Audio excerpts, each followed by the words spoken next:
kepada mereka, sebelum aku melihat bekas paku pada tangannya, dan sebelum aku menaruh jariku ke dalam bekas paku itu, dan menaruh tanganku ke lambungnya, sekali-kali aku tidak akan percaya. 8 hari kemudian murid-murid Yesus berada kembali dalam rumah itu, dan Thomas bersama-sama dengan mereka. Sementara pintu-pintu terkunci, Yesus datang. Ia berdiri di tengah-tengah mereka dan berkata, "Damai bagi kamu." Kemudian Yesus berkata kepada Thomas, "Taruhlah jarimu di sini dan lihatlah tanganku. Ulurkanlah tanganmu dan taruhlah ke lambungku. Dan jangan kau tidak percaya lagi, melainkan percayalah."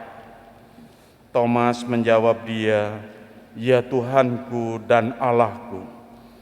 Kata Yesus kepadanya, "Karena engkau telah melihat aku, maka engkau percaya. Berbahagialah mereka yang tidak melihat namun percaya." Memang masih banyak tanda mujizat lain yang diperbuat Yesus di depan mata murid-muridnya yang tidak tercatat dalam kitab ini. Tetapi hal-hal ini telah dicatat supaya kamu percaya bahwa Yesuslah Mesias Putra Allah, dan supaya karena percaya kamu memperoleh hidup dalam namanya. Demikianlah sabda Tuhan. Terpujilah Kristus.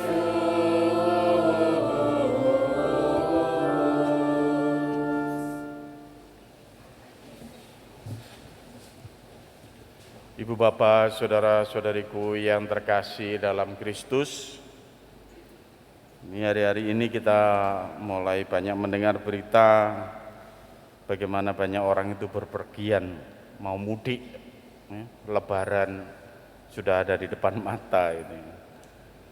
Kalau kisah bagaimana orang pergi pulang ke desanya atau mudik, itu ada kisah mengenai keluarga yang pergi naik bis dengan anaknya kecil, ya, balita 5 tahun begitu. Namanya juga mudik, jadi ya berjuang untuk dapat bis saja untel-untelan gitu ya. Tapi ya syukur mereka bisa naik. Cuman karena memang mungkin waktu itu tidak ada pembatasan, jadi pokoknya katut gitu di bis itu, jadi ya jumlahnya cukup banyak penumpangnya ini.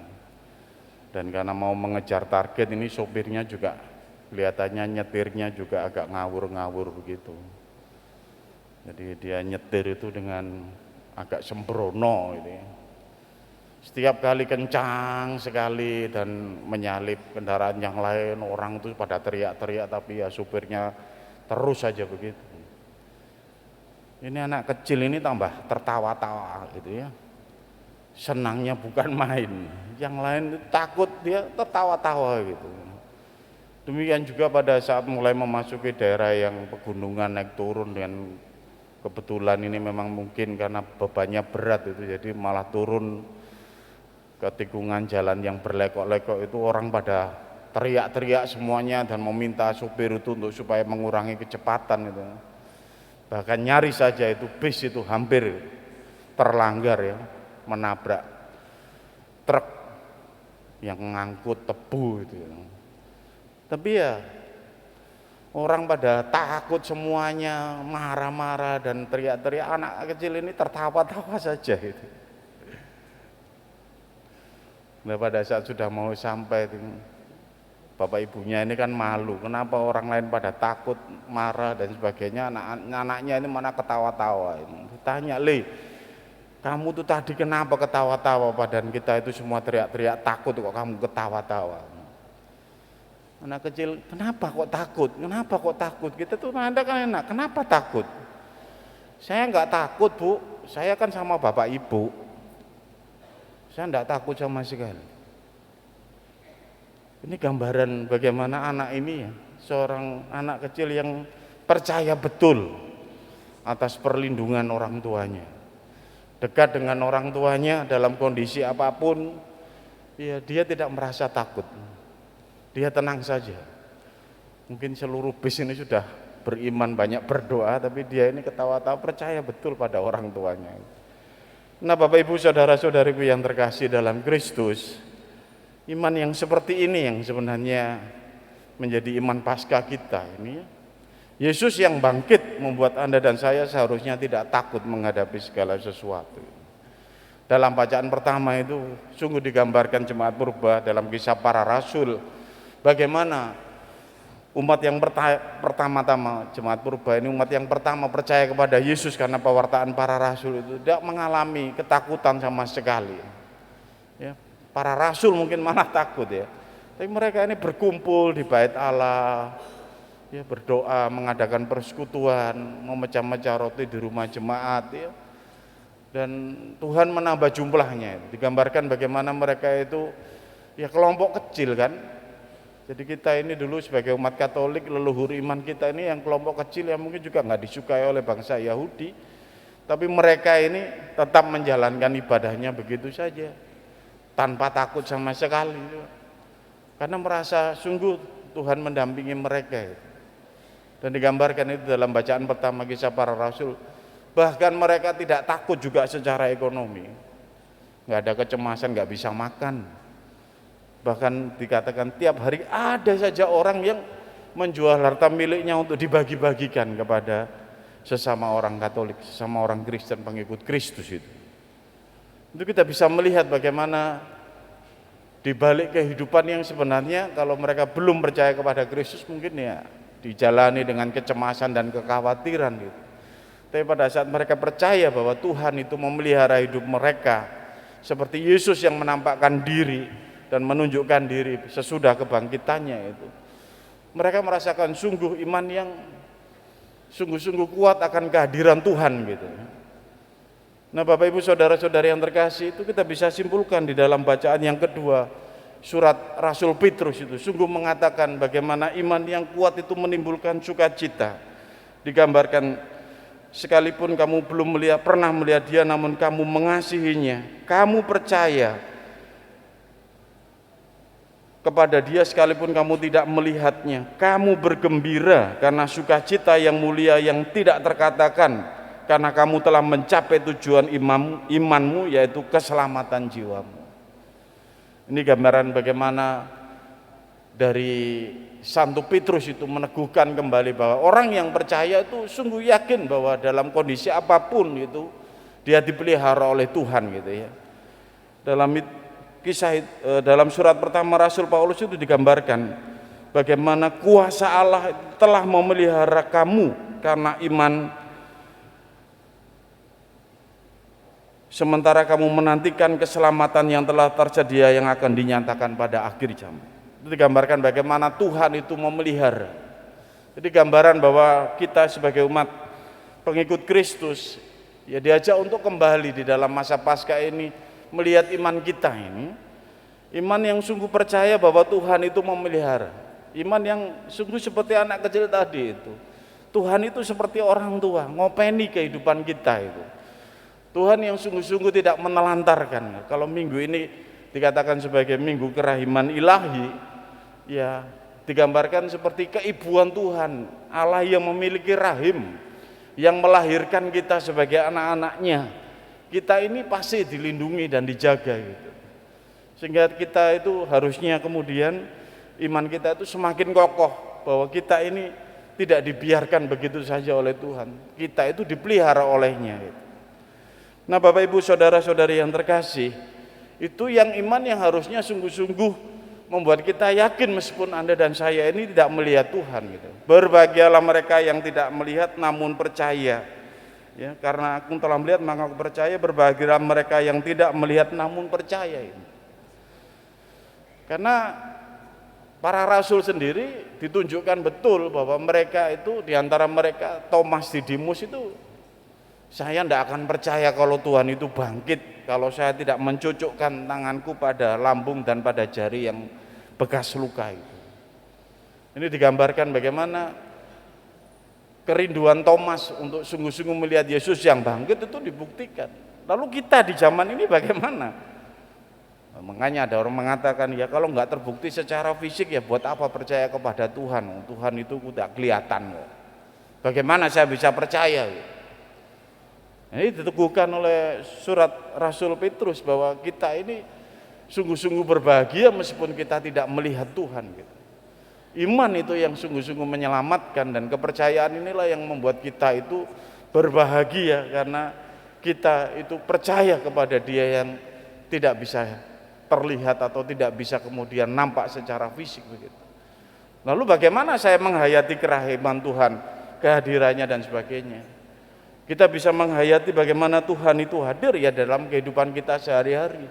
Merasakan sungguh Tuhan yang membantu, Tuhan yang memelihara, Tuhan yang sungguh-sungguh hadir menopang kehidupan kita.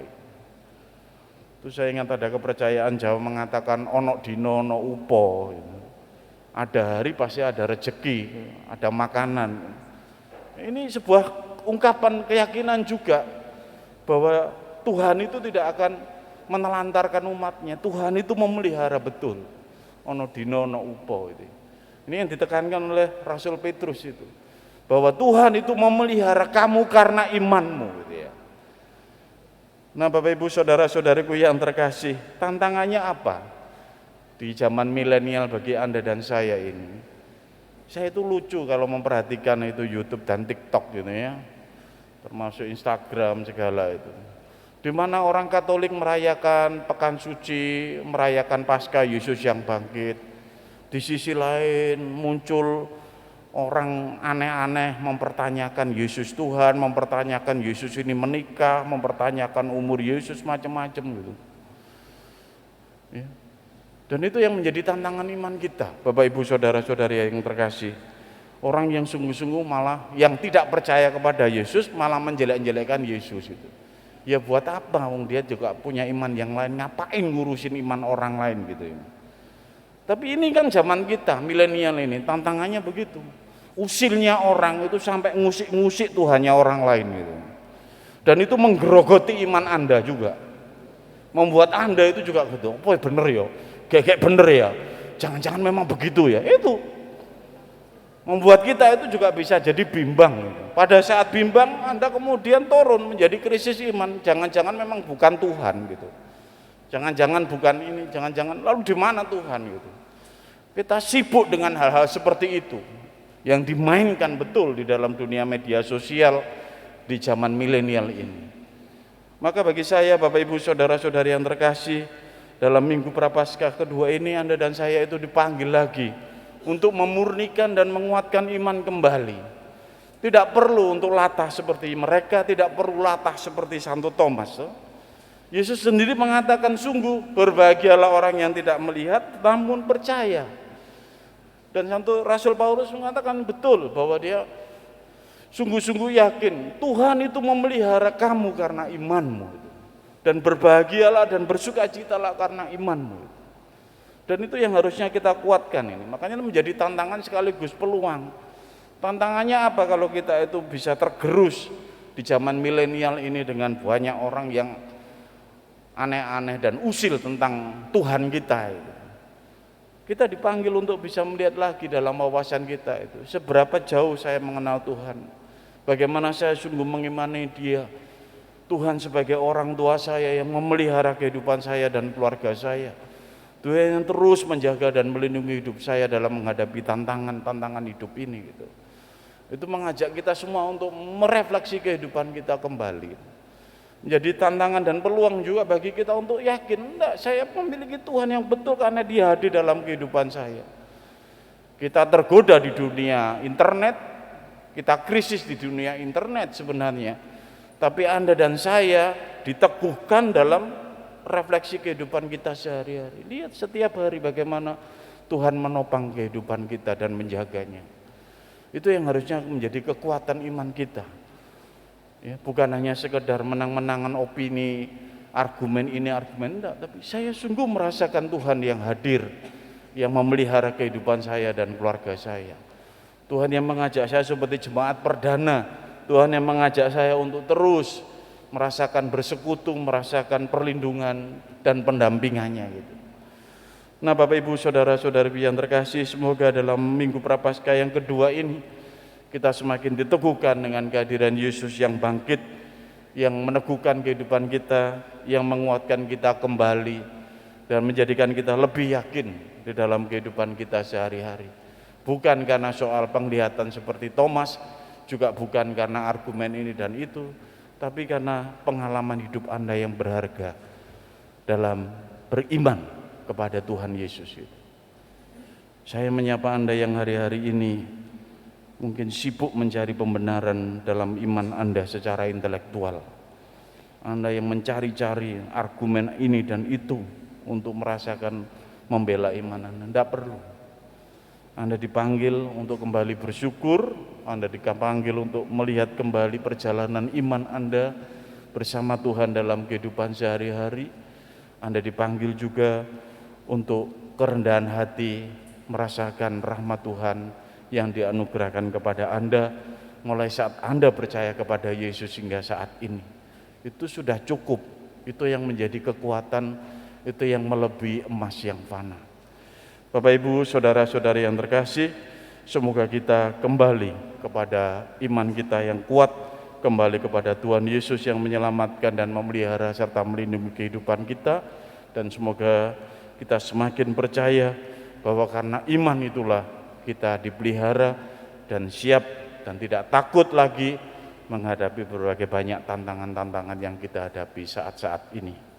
Berkat Tuhan menyertai kita semua.